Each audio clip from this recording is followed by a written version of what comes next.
Not even BJP కూడా ఈరోజు నేను అడిగేది ఏంటంటే, బీజేపీ వాళ్ళు కూడా సామాన్యులకి ఎందుకు హైడ్రా పెడుతున్నావు, బుల్డోజర్ పెడుతున్నావు అని చెప్పి నాకు తెలిసి ఎవరు మాట్లాడతలేరు. నిన్న మన BJP LP leader Maheshwar Reddy గారు ప్రెస్ మీట్ పెట్టడం జరిగింది దాని గురించి. హైడ్రా వెనకాల 2500 కోట్లు రేవంత్ రెడ్డి గారు వెనకాల వేసుకోండి అని చెప్పి. వాస్తవమే 100%. మరి నువ్వు సామాన్యుల జోలికే పోతున్నావు కానీ ఒక్క కోటీశ్వరుడిని చూపి, ఒక్క పెద్ద కన్స్ట్రక్షన్ కంపెనీ చూపి కులగొట్టింది. మై హోమ్ చెరువు కబ్జా పెట్టలేదా, వాసవి చెరువు కబ్జా పెట్టలేదా, వీళ్ళు పట్టాల నార్సింగ్లో కట్టేటువంటి వాసవి కన్స్ట్రక్షన్స్ పట్టాలండి కాదా, మొత్తం లావణ్య పట్టానే, అది మొత్తం లావణ్య పట్టానే. ఒక్క రూపాయి కూడా అక్కడ వాళ్ళకి ఇచ్చింది లేదు. పైగా అది లావణ్య పట్టా ల్యాండ్, బఫర్ జోన్లు ఉంది, కాంపౌండ్ వాళ్ళు. అక్కడ గుడిని కూడా రాత్రికి రాత్రి విగ్రహం ఎత్తుకపోయి అమ్మవారి విగ్రహాన్ని కూడా దాచిపెట్టినారు. మరి ఇవన్నీ బీజేపీ వాళ్ళు మాట్లాడరు. అక్కడ మొత్తం కూడా బఫర్ జోన్లో ఉంది, పక్కపొంటే చెరువు ఉంది, చుట్టుపక్కల మై హోమ్ ఉంది. మై హోమ్ అవతార్లో ఉన్నటువంటి నిన్న మా ముఖ్యమంత్రి రేవంత్ రెడ్డి గారు ఒక మాట మాట్లాడినారు. ఏమని? చెరువులలోకి డ్రైనేజ్ నీళ్ళు పోతున్నాయి, చెరువులు మొత్తం కూడా అన్యాక్రాంతం అయిపోతున్నాయి, తద్వారా వరదలు వచ్చినప్పుడు మొత్తం హైదరాబాద్ మునిగిపోతుంది ఫ్యూచర్లో. సో ఇదంతా చేసేది సామాన్యుల కోసమే అంటున్నారు. మరి నేను అడ్రస్ ఇస్తా, పోయే దమ్ముందా? My home Avatar drainage system, అక్కడ డ్రైనేజ్ లేదు. మై హోమ్ అవతార్ విల్లాలు కట్టి మొత్తం ఆ డ్రైనేజ్ నీళ్ళని చెరువులోనే కలిపిరు అంటున్నారు కదా. నిన్న మా రేవంత్ రెడ్డి గారే అన్నారు కదా, మా రేవంత్ రెడ్డి గారు, ముఖ్యమంత్రి రేవంత్ రెడ్డి గారు అన్నారు కదా. మరి నేను అడిగేది ఏంటంటే, అక్కడ ఉన్నటువంటి వాసవి కన్స్ట్రక్షన్స్ చెరువు బఫర్ జోన్ టచ్ అయినప్పుడు, మై హోమ్ అవతార్లో ఉన్నటువంటి డ్రైనేజ్ సిస్టమ్ మొత్తం కూడా నార్సింగ్ చెరువులో కలుస్తున్నప్పుడు, ఎవడి పర్మిషన్ లేకుండా నాలా అడ్డదిడ్డంగా కట్టినప్పుడు, ఆ నాలా ద్వారా మొత్తం క్లియర్గా కనిపిస్తుంది. ఓకే టీవీలో ఎక్స్క్లూజివ్గా నేను అక్కడికి పోయి చూపించడం జరిగింది. లెజెండ్ విల్లాస్ అని ఉన్నాయి మొత్తం ఆ రోడ్డు పొంటి. లెజెండ్ విల్లాస్, వాసవి కన్స్ట్రక్షన్స్ అంటే ఇంకా అండర్ కన్స్ట్రక్షన్లో ఉంది. మై హోమ్ అవతార్ ఇట్లా చెప్పుకుంటూ పోతే ఆ చుట్టుపక్కన రాజపుష్ప కూడా, ఈ Rajapushpa, my home Avatar, legend villas, ఇంకొన్ని విల్లాస్ ఉన్నాయి, ఫార్చ్యూన్ విల్లాస్ ఏవో ఉన్నాయి. సో ఆ వాటిలో ఉన్నటువంటి అక్కడి నుంచి వచ్చేటువంటి డ్రైనేజ్ మొత్తం కూడా సామాన్యుల నోట్లకు పోతుందా, ఎట్లా నీళ్ళు తాగుతారని చెప్పి మా రేవంత్ అన్న గారు అడిగినప్పుడు, నార్సింగ్లో వీటన్నిటిని ఎందుకు డిస్మాంటిల్ చేయవు, ఎందుకు కుళ్ళగొట్టవు, ఎందుకు మై హోమ్ అవతార్ జోలికి పోవు, ఎందుకు వాసవి కన్స్ట్రక్షన్ పోని ఇంకా ఎవడు కొనలే ఇప్పుడు అంటున్నావు కదా. ఎప్పుడైతే కొడంగల్లో ఉన్నటువంటి రేవంత్ రెడ్డి గారు రెడ్లకుంట చెరువులో రెడ్డి గారి ఇళ్ళని మనం చూపెట్టినామో, తెల్లారే రవీంద్ర భారతిలో పోయి ఈయన మాట్లాడతారు. యూట్యూబ్ ఆ ట్యూబ్ పట్టుకొని ఓతరు ఊరెంబడు అని చెప్పి మాట్లాడతారు.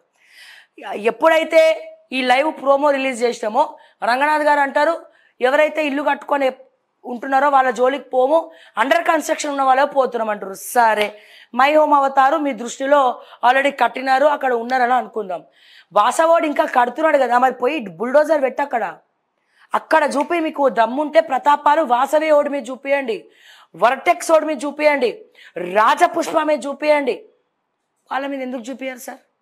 ఎందుకు చూపియారు వాళ్ళ మీద? సామాన్యుల మీద మాత్రం నోటీసులు ఉండవు, బుల్డోజరే అంటారు. సామాన్యుల మీద నోటీసులు ఉండవు, ఏముండవు. అండ్ వీటి గురించి ప్రశ్నించాల్సినటువంటి బీజేపీ కూడా ఈరోజు ప్రశ్నించలేకపోతుంది. పైగా శభాష్ రేవంత్ అంటుంది. ఏమంటుంది?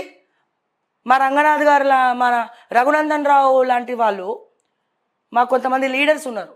నేను అడుగుతున్నా, ఈ రోజున సామాన్యుల పరిస్థితి ఏంది అనేది బీజేపీ వాళ్ళ పక్షాన కూడా ఆలోచించాలి కదా. బలమైన ప్రతిపక్ష పాత్ర మీరు పోషించాలి కదా. కేంద్రంలో ఉన్నది మీరే కదా.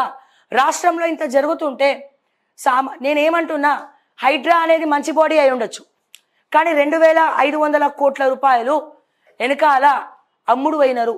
2500 కోట్లు ఎవరిచ్చిండ్రు? ఏ విల్లాల వాళ్ళు ఇచ్చిండ్రు? వాసవోడు ఇచ్చిండా, మై హోమ్ ఓడి ఇచ్చిండా, ఎవరిచ్చిండ్రు? పాయింట్ నెంబర్ 1, బీజేపీ ఎందుకు అడగదు? సామాన్యుల మీద నేనేమంటున్నా, సామాన్యుల పక్షాన ఎవరైతే ఉంటారో వాడే నిజమైన నాయకుడు. వాళ్ళు ఇప్పుడు అనాథలు అయిపోయినారు తెలంగాణలో. వాళ్ళ గురించి మాట్లాడేటోడే లేడు. మెయిన్ కొన్ని ఛానల్స్ కూడా సామాన్యులను కులగొడుతున్నారు అని చెప్పి ఎవరు కూడా ప్రశ్నిస్తలేరు, ఎవరు కూడా వాళ్ళ పక్షాన మాట్లాడతలేరు. 2 sides అనేది చెప్పాలా ఖచ్చితంగా. నేను మాట్లాడిన దాంట్లో ఏమైనా తప్పు ఉంటే దయచేసి నన్ను క్షమించండి. కానీ సామాన్యుల పరిస్థితి ఏందని నేను అడుగుతున్నా రేవంత్ రెడ్డి గారు. నువ్వు కులగొట్టే ముందు వాళ్ళకి ఎందుకు నువ్వు మాట ఇవ్వలే? ఎందుకు మీరు ధైర్యం ఇవ్వలే? హైడ్రా బాధ్యత ఇప్పుడు రంగనాథ్ గారి మెడకి పెద్ద ఉచ్చు బిగించుకోబోతుంది. సామాన్యుల పరిస్థితి ఏంది ఇప్పుడు? వాళ్ళకి ఎవరున్నారు ఇప్పుడు? ఏ పార్టీ ఉంది? బీఆర్ఎస్ ఉందా? వాళ్ళు సపోర్ట్ చేస్తలేరు. హైడ్రా గురించి పైపైన మాట్లాడుతున్నారు. కానీ కొన్ని కన్స్ట్రక్షన్స్ వంశీరామ్ బీఆర్ఎస్ ఎంకరేజ్ చేసిందే, మై హోమ్ బీఆర్ఎస్ ఎంకరేజ్ చేసిందే, రాజపుష్ప ఇక చెప్పక్కర్లేదు, వాళ్ళ బినామే వెంకటరామరెడ్డి కాలు మొక్కి ల్యాండ్ నొక్కేసినోడు కలెక్టర్గా. వర్టెక్స్ వీళ్ళు ఎంకరేజ్ చేసిందే, వాసవి వీళ్ళు ఎంకరేజ్ చేసిందే. మరి ఇక బీఆర్ఎస్ వాళ్ళు ఎట్లా మాట్లాడతారు? దీని గురించి మాట్లాడరు. ఇక మాట్లాడాల్సింది ఎవరు? ఇంకో ప్రతిపక్ష పాత్ర పోషించాల్సింది ఎవరు? బీజేపీ ఏమో శభాష్ అంటది. ఎప్పుడు శభాష్ అనాలా? వాసవోడి మీద బుల్డోజర్ పోతే, మై హోమ్ మీద బుల్డోజర్ పోతే, రాజపుష్ప మీద బుల్డోజర్ పోతే, వర్టెక్స్ మీద బుల్డోజర్ పోతే బీజేపీడు శభాష్ అనాలా? నేను కూడా శభాష్ అంట, హ్యాట్స్ ఆఫ్ రేవంత్ అన్న అంట. కానీ మింగా మెతుకులేనోడికి, గంజినీళ్ళు తాగేటోళ్ళకి, కూలి పని చేసి నాలి పని చేసుకొని ఆటోలు నడుపుకొని ఇళ్ళకి చుట్టుపక్కల ఉన్నటువంటి విల్లాలకో లేకపోతే ఇంకెక్కడికో కూలి పని వేసుకొని వచ్చి వాళ్ళకు గవర్నమెంట్ అప్పట్లో ఇచ్చినటువంటి పట్టా ల్యాండ్ ఇందిరమ్మనే ఇచ్చిందట. మరి వాళ్ళే చెప్తున్నారు ఇచ్చింది కాంగ్రెస్ పార్టీ అని. రేవంత్ రెడ్డి గారికి తెలియకపోతే దుద్దిల్లే శ్రీధర్ బాబు గారిని అడగండి, బట్టి విక్రమార్క గారిని అడగండి, అప్పుడున్నటువంటి సీనియర్ నాయకులు ఎవరైతే ఉన్నారో దామోదర్ రాజనరసింహ గారిని అడగండి, వాళ్ళకి పట్టాలు ఎవరిచ్చిందని అడగండి. వాళ్ళందరూ కూడా అక్కడ తిరిగిన వాళ్ళే, అక్కడ పోయి ఇనాగ్రేషన్ చేసిన వాళ్ళే. వాళ్ళని అడగండి. వాళ్ళు ఎవరు కూడా చప్పుడు చేస్తలేరు. హైడ్రాలో వీళ్ళు ఎవ్వరు ఇన్వాల్వ్మెంట్ లేదు. ఇక్కడ సీనియర్లు అందరూ సైలెంట్ అయ్యిండ్రు. ఒక ప్రెస్ మీట్ పెట్టి కూడా హైడ్రా గురించి ఎవరు మాట్లాడతలేరు. కాంగ్రెస్లో ఒక రేవంత్ రెడ్డి గారు తప్ప మిగిలిన ఎవరన్నా హైడ్రా గురించి మాట్లాడుతున్నారా? అరే కాంగ్రెస్ కార్యకర్తలే బాధపడుతున్నారు ఈ రోజున. నేనేమంటున్నా, హైడ్రా మంచి నిర్ణయం, నేను కాదంటలేను. కానీ ఆ మంచి నిర్ణయము సామాన్యుల ఆకలి కేకలు వినబడద్దు, సామాన్యుల కడుపుకోత మిగలద్దు. సామాన్యుల పక్షాన ఉండాలి. ప్రతిపక్ష నాయకులన్నా అట్లీస్ట్ వాళ్ళ గురించి గలమెత్తి ప్రశ్నించాలి. మేం ప్రశ్నిస్తే ప్రజా వ్యతిరేకం అని మాట్లాడతారు, మేం ప్రశ్నిస్తే రెచ్చగొడుతున్నామని మాట్లాడతారు, మేం ప్రశ్నిస్తే జనాలు పిచ్చకొట్టుడు కొడతారని మాట్లాడతారు.